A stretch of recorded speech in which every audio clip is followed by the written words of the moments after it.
नमस्कार प्रिय छात्र और छात्राएं, मैं जितेंद्र कुमार रावत अमन कंप्यूटर शॉर्ट हैंड सेंटर आपका हार्दिक स्वागत करता है।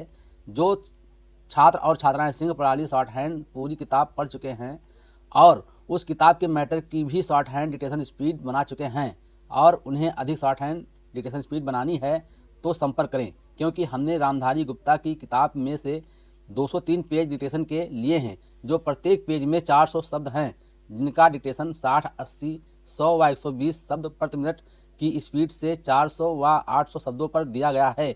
जो छात्र व छात्राएं विधिवत रूप से इन मैटरों का होमवर्क करके व्हाट्सएप पर चेक करा के अपनी शॉर्ट हैंड डिक्टेशन स्पीड बढ़ाना चाहते हैं या आउटलाइन प्राप्त करना चाहते हैं या शॉर्ट हैंड पढ़ना चाहते हैं तो संपर्क करें। मोबाइल नंबर 91 98 94 39 41, दूसरा है 700 790 52 75। अतः संपूर्ण पढ़ाई व्हाट्सएप पर वीडियो के माध्यम से कराया जाएगा। धन्यवाद।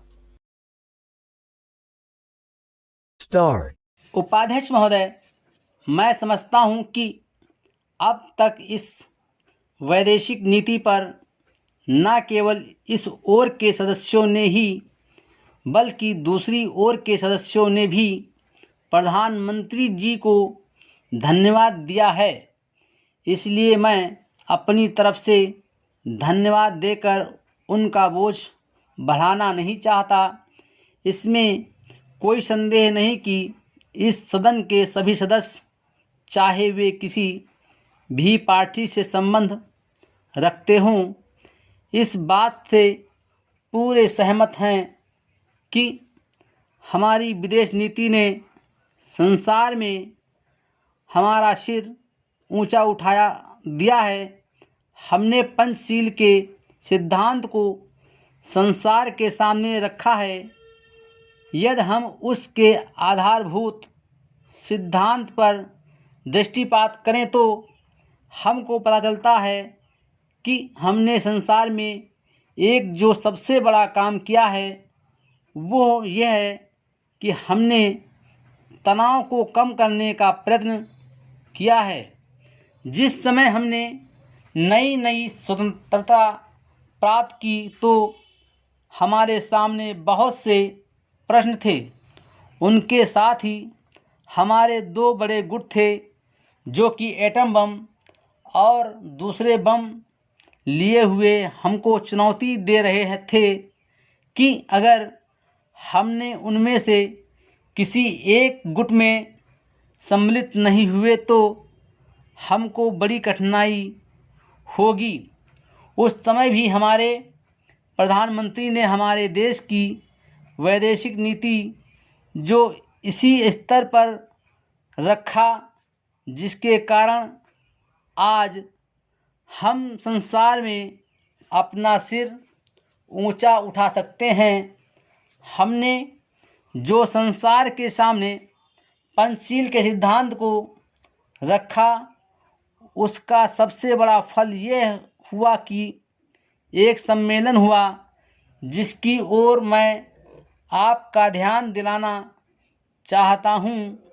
इस सम्मेलन में बड़े उत्साह के साथ संसार के 29 राष्ट्रों ने, जो कि एशिया और अफ्रीका से संबंध रखते थे, यह घोषणा की कि हम संसार में तनाव कम करना चाहते हैं और साथ ही हम यह चाहते हैं कि संसार में जो विभिन्न सामाजिक और आर्थिक नीतियां हैं वे साथ साथ चल सकें। हमारी वैदेशिक नीति में जो सबसे महत्वपूर्ण चीज़ है वो है सह अस्तित्व की भावना। उसी भावना के फलस्वरूप हम देखते हैं कि आज कोरिया का युद्ध नहीं हुआ, जो कि एक तीसरे विश्व युद्ध के रूप में परिवर्तित हो सकता है। हमारी इस नीति के कारण हमारे अमेरिकी मित्र हमसे कुछ अप्रसन्न भी हो गए, लेकिन यदि हम ऐसा न करते तो आज संसार को तीसरा युद्ध देखना पड़ता। मैं बहुत ज़्यादा समय नहीं लूँगा, थोड़ा ही लूँगा। उपाध्यक्ष महोदय, मैं निवेदन कर रहा था कि जब हम कोई प्रश्न उठाएं तो ये देखें कि हम इसमें से कहाँ तक बढ़ा सकते हैं। किसी चीज़ का मूल्य क्या हो, महंगी पड़े या सस्ती पड़े, इसको हमें विशेष नहीं देखना है। गांधी जी ने कितनी ही बार हम लोगों को यह बात समझाई कि मूल्य किसी चीज़ का रुपये पैसे में क्या है, यह कोई महत्व की बात नहीं है। आप जानते होंगे कि एक वस्तु जो कि हमारे देश में बहुत सस्ती मिलती है, वही वस्तु दूसरे देश में महंगी मिलती है। इतना निवेदन करने के बाद अब मैं श्रम विभाग की जो रिपोर्ट है उसकी एक मद की ओर तुरंत आ जाता हूँ।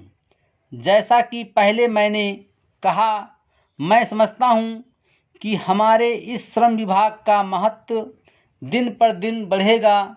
बहुत से प्रश्न हैं जिनकी तरफ आपका ध्यान भी नहीं है, उन प्रश्नों को आपको लेना पड़ेगा। आज आपका श्रम विभाग अधिकतर औद्योगिक श्रमिकों की ओर ध्यान दे रहा है।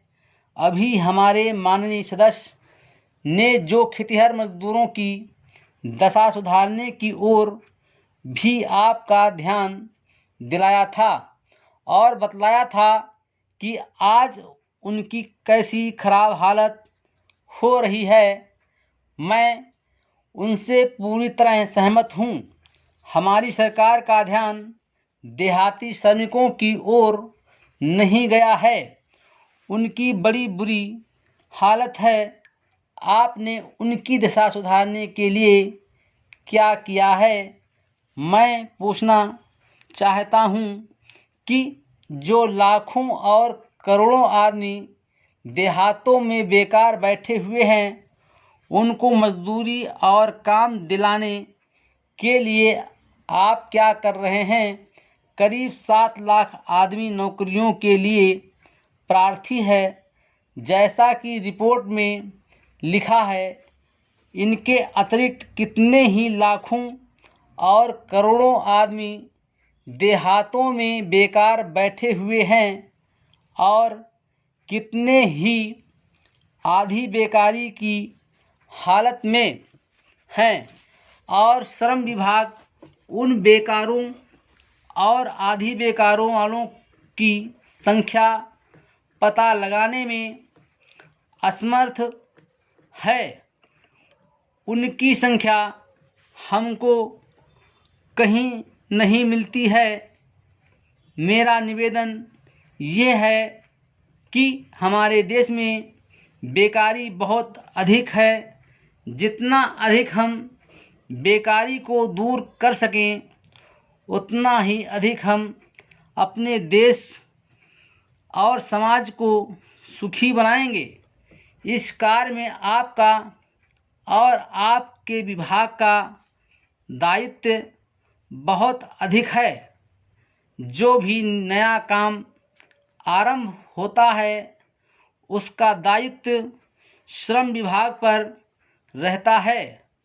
धन जनता की भलाई के लिए खर्च होना चाहिए। Full stop.